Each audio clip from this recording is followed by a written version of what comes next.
Üks kõige õudsemaid ja ebainimlikumaid venelaste rünnakuid Ukraina rahulikele linnadele. Seekord ei olnud isegi näidis sihtimist sõjalistele objektidele. Venelased lõid juba avalikult elumajade pihta. Ööl vastu 30. juulit andis Venemaa ühe viimaste nädalate kõige massiivsema löögi. 70 raketti ja üle 280 drooni ründasid samaaegselt 10 Ukraina oblastit. Varisenud majade rusude all näiteks Lvivis otsisid päästjad elus inimesi. Krõvi Rihi lähedal tabas ballistiline rakett Iskander M, mis lasti välja Venemaa Voronežist. Tabas otse eramaja, kus magas lasterikas pere. Kahjuks võttis see rakett 6 inimese elu, nende seas ka väikeste laste. Selles saates vaatame faktide põhjal, mis sel ööl juhtus linn linnalt ja mis täpselt toimus ning nende hirmuäratavate numbrite taga. Sest täna öösel ründasid venelased mitte ainult oma rakettidega, vaid ka Põhja-Korea omadega. Minu nimi on Aleksei Betši, arutame seda teemat koos. Aga enne kui alustame, palun tellige see YouTube'i kanal. Me liigume 300 000 tellija suunas. Seega olen tänulik iga teie tellimuse eest.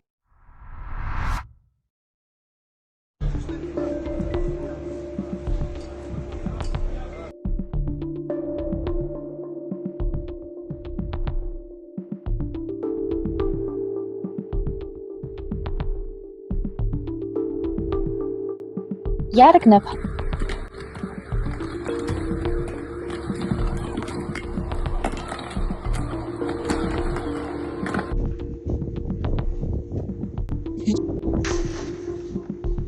loonud Dima Tošak.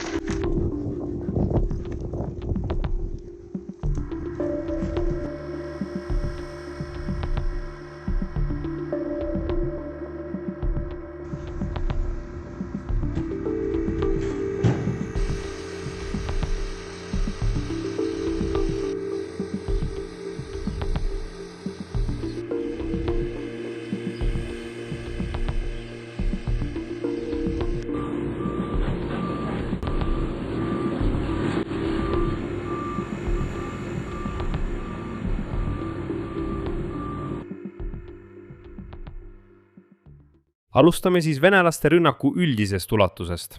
30. juuli ööl. Ukraina president Volodõmõr Zelenski teatas, et sel ööl lendas üle riigi 70 raketti ja umbes 280 drooni. Ukraina relvajõudude õhujõud registreerisid korraga mitu ballistiliste ja tiibrakettide lainet. Sealhulgas hüperhelikiirusega raketid Tsirkon. Rünnaku alla sattusid Kiiev ja Kiievi oblast, Dnipropetrovski, Poltava, Lvivi, Harkivi, Vinetsia, Rivne ja Ivano-Frankivski oblastid. 10 piirkonda ühe öö jooksul, alates riigi kõige idapoolsemas punktis kuni kõige läänepoolsemani ja vaid mõnekümne kilomeetri kaugusel Poola piirist. Kusjuures kasutati ballistilisi rakette, näiteks. Vinnitses kõlas õhuhäire signaal alles pärast rünnakut. Selle öö suurim tragöödia juhtus Krõvi Rihis. See on selle öö kõige raskem tragöödia ja sellest tuleb otse rääkida, et vaatajad, kes vaatavad minu saateid teistes keeltes, teaksid selgelt, et venelased tulistavad rakettidega sihilikult elumajade pihta ja see ei ole juhus. Pradušne asulas tabas ballistiline rakett Iskander M, mis lasti välja Venemaa Voronežist, tabas otse tabamusega eravalduses asuvat elumaja. Mitte sõjalist objekti, mitte selle lähedal, mitte infrastruktuuri objekti ega isegi mitte suurt kortermaja. Ei. Ballistiline rakett tabas otse väikest eramut, kus sel ajal magas suur pere. Täpsustatud andmetel hukkus 6 inimest, need oli 3 täiskasvanut ja 3 last. Siseminister Ivan Võgovski nimetas hukkunud laste vanused. Need on 1-aastane tüdruk ning 11 ja 17-aastased poisid. Majas elasid 47-aastane Artjom ja 41-aastane Jelena, nende lapsed ja 1,5-aastane lapselaps. Ja nüüd teatas Ukraina president Zelenski, et visaks 6 hukkunule õnnestus veel 2 last õnneks rusude alt elusana välja tuua, kuigi raskete vigastustega. Otsingu ja päästeoperatsioon kestis kogu hommiku. Rusude all võis olla veel 4 last.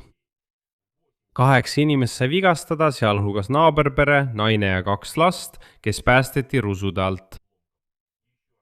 Veel kord ballistiline rakett tabas otsetabamusena eramaja, see on väike punkt kaardil. Ja siis vaatad hukkunute nimekirja ja läheb lausa füüsiliselt raskeks. See ei ole infrastruktuuri objekt, see ei ole sõjaline sihtmärk, nagu Vene propaganda aastaid on püüdnud näidata. Need on lapsed, kes magasid oma voodites, kui nende maja tabas miljonite dollarite väärtuses ballistiline rakett. Nüüd Lviv, linn, mis alati tundus suhteliselt turvalise tagalana. 30. juuli öösel said seal kannatada mitmekorruselised elamud. Lvivi oblasti sõjalise administratsiooni juht Maksim Kazõtski kirjutas: varem, et all on inimesi, päästjad teevad kõik, et nad võimalikult kiiresti vabastada. Inimesed kahjustatud 5-korruselisest majast Batooni tänaval evakueeriti kraanaga läbi blokeeritud trepikoja. Nii tõsised olid selle maja purustused. Lvivi linnapea Andrei Sadovi andmetel oli hommikuks teada vähemalt 6 kannatanust, kellest 5 vajasid hospitaliseerimist. Hiljem leidsid päästjad 5-korruselise maja rusude alt mehe surnukeha. Plahvatused kõlasid ka Vinnetsia, Rõvne ja Ivano-Frankivski oblastites, ehk siis riigi kõige läänepoolsemas osas, kus Poolani on sõna otseses mõttes kiviga visata. Ja üks rakett jõudis tõesti ka Poolani, tungides riigi sisemusse 70 kilomeetri kaugusele. Selle kohta on mul eraldi saade ilmunud, nii et minge minu kanalile, tellige ja kindlasti vaadake seda. Lisaks tellige minu Telegrami kanal Pitchi News, link sellele on selle video kirjelduses. Seal avaldame absoluutselt kõik selle YouTube'i kanali saadete teadaanded ja seal ilmuvad uudised ka kiiremini kohe, kui need laekuvad. Kiiev, Ukraina pealinn oli sel ööl samuti ballistilise rünnaku all. Kiievi linnapea Vitali Klitschko teatas ballistiliste rakettide rünnakust pealinna pihta. Riikliku hädaolukordade teenistuse andmetel hukkus 1 inimene ja veel 2 said vigastada. Pärast rünnakut puhkes 2 linnaosas tulekahju. Obolonski rajoonis süttisid turu territooriumil kaubanduspaviljonid, Svjatošenski rajoonis garaaži kooperatiivi territooriumil. On märkimisväärne, et ametlike andmete kohaselt veetsid sel ööl ligi 60 000 kiievlast öömetroos, metroojaamades. Ja asi jõudis sinnamaani, et metroo ei lasknud enam inimesi jaamadesse, sest need olid juba ülerahvastatud. Veelgi enam, õhtul olid maa-alustesse parkatesse pikad järjekorrad, kiievlased püüdsid oma autosid varjata, seega on olukord Kiievis tõesti muret tekitav. Ka Kiievi oblast sai rünnaku osaliseks. Skibini külas Provari rajoonis hävitati 2-korruseline eramaja, kahjustada sai 2 naabermaja. Seal sai viga 5 inimest, nende seas taas 1 laps. Poltava oblast. Seal tabas droon ühe eraettevõtte laoruume, hukkus 1 inimene. Samuti rünnati Novaposti terminali. Välisvaatajatele mainin, et see on ettevõte, mis tegeleb pakkide kohaletoimetamisega tavalistele tsiviilisikutele üle kogu riigi. Tekkinud tulekahju kustutati kiiresti ja kui te kõik selle kokku panete, saate 1 öö õudse pildi. 10 piirkonda, 70 raketti, peaaegu 300 drooni, hukkunud Krõvõirihis, hukkunud Kiievis, Poltavas, Lvivis, 10 vigastatud, sealhulgas lapsed, hävitatud majad idast kuni riigi läänepiirini. Ja see ei hõlma neid, keda päästjad jätkasid rusude alt otsimist ka pärast esimeste ametlike teadete avaldamist. Selle öö eripära oli see, et osa Vene rakette lendas ohtlikult lähedale NATO piirile ja üks neist, tiibrakett H-101. Lendas üle Poola õhuruumi ja kukkus selle territooriumile. See on eraldi suur teema, kuid see rõhutab kõige olulisemat. Venemaa ründab Ukraina linnu nii massiivselt ja nii kontrollimatult, et tema raketid jõuavad juba Põhja-Atlandi alliansi naaberriikide territooriumile.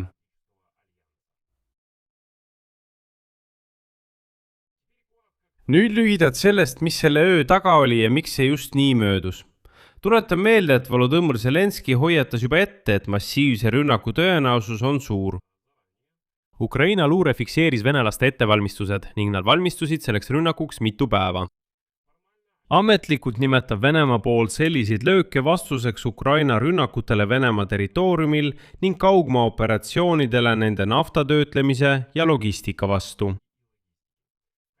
Kuigi, rõhutan, põhjus-tagajärg seosed lausa karjuvad, et Venemaa ei saa väita, et ta lihtsalt vastab.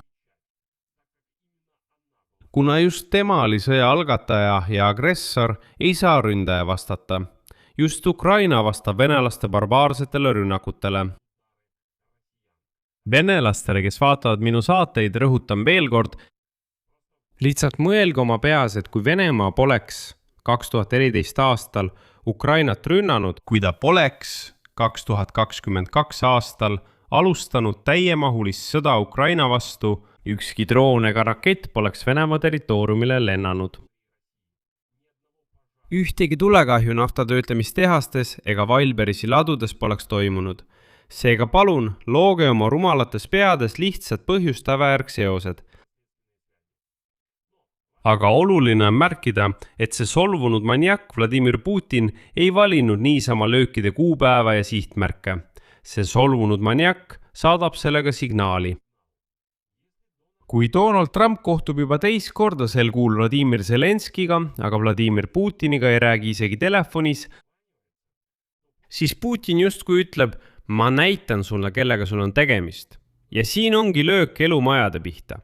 Ehk siis, ilma naljata. Putin on verine maniak, see on hullunud vanamees. Kes teate, talle ei pöörata tähelepanu. Ta on selline, nii, ma korraldan teile terrori. Ma hakkan teie maju hävitama. Ma löön eramu pihta, kus magab pere väikeste lastega, et te pööraksite mulle tähelepanu. Kuidas see võimalik on? 8. juulil lubas Trump helistada Putinile, aga ei helistanudki. Nii, ma tuletan sulle endast meelde. See tähendab, et see kiilakas maniak Putin lihtsalt karjub selle löögiga, et kõik peaksid teda kartma ja püüdma temaga kokkuleppele jõuda. Ja iga selline öö muutub täiendavaks, konkreetseks ja hirmutavaks argumendiks läbirääkimistel lääne partneritega õhutõrjesüsteemide tarnimise üle. Just selle sama talvise Patrioti tõrjerakettide paketiga, mida Zelenski paar päeva varem Washingtonis Trumpilt palus. Kuni Ukraina ei saa piisavat kaitset, hukkuvad inimesed. Kuni kooskõlastatakse lube tõrjerakettide tootmiseks, mis Zelenski enda hinnangul võib niigi võtta aega 1–5 aastani. Varemet all otsitakse lapsi. See on see kontekst, millest tuleb hinnata iga uut avaldust relvade tarnetempo kohta. Mitte kui mingit abstraktset diplomaatilist teemat, vaid kui konkreetsete perede elu küsimust, nagu näiteks Voronovite pere Radušnojast, kes täna kahjuks hukkus. Tulemus. 30. juuli öösel andis Venemaa massiivse löögi 10 Ukraina oblastile, kasutades 70 raketti ja umbes 280 drooni. Kinnitatud on vähemalt 8 hukkunut. Üle kogu riigi, sealhulgas 6 inimest ühest perest. Krõvi-Rihi lähedal, kui Iskander M rakett tabas otse eramut. Lvivis sai kannatada elumajad, kus rusude alt otsiti inimesi ja leiti hukkunud mehe surnukeha. Kannatada said Kiiev ning Kiievi, Poltava, Vinnitsa ja Rivne oblastid ja Ivano-Frankivski piirkond. Üks rakettidest jõudis ka Poola territooriumile. Ja samal ajal, kui kogu maailm arutab Ukraina õhutõrjesüsteemide tarnimise tähtaegu, nende ööde arv kahjuks jätkab kasvamist. Siia panen 3 punkti, kirjutage oma arvamusi ja järeldused selle video kommentaaridesse. Tellige kanal, vajutage kellukesele ja ärge unustage videot meeldivaks märkida. Sellega on kõik. Hoolitsege enda eest, kõigile head aega!